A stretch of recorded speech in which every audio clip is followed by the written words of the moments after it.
来即摆灾区的状况是天气正寒，大细地动阁一直咧摇，医疗的资源嘛真欠缺。乡亲若无讲，咱拢唔知影。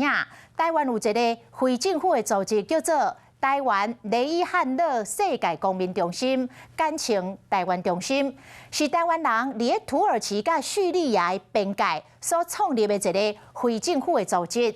离即届大地震的震央，车程大约是1点外钟。地震了后，来将近400个土耳其的灾民，但是当地断水、断电又搁断路。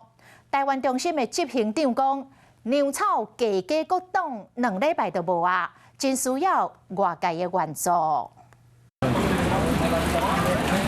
伫咧冷海低温之下，无论是老人囡仔，也是妇女，一个米被暗暝全部拢起做火。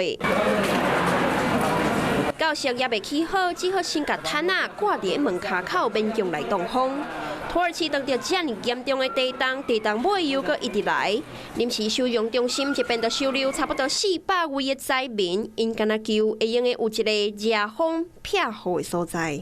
目前的所谓的医疗的状况，其实是非常吃紧。用我们的车子把当地的病患送到医院来之外呢，现在台湾中心的状况是已经是有上百位的妇女跟小孩陆续的来到台湾中心，状况真困难。伫咧震央180公里，开车差不多2点钟。有一个台湾人建立的非政府组织，号做台湾中心。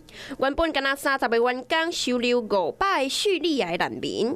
伫咧地震了后，400灾民搁起入来，物资敢若用的搁冻2礼拜。我的团队是努力的在当地去收集柴油，才能够发电以及物资。目前的状况至少还能够撑1个礼拜到2个礼拜。无政府甲无救援队的情形下，城市断电又搁断水，基础的设施嘛是旧凹旧臭。台湾中心继续和外交部沟通，求找外界募款甲物资，希望用台湾的爱来甲土耳其斗3工。嗨，我是映彤，记得订阅华视的 YouTube 频道，并且要开启小铃铛哦，站起来！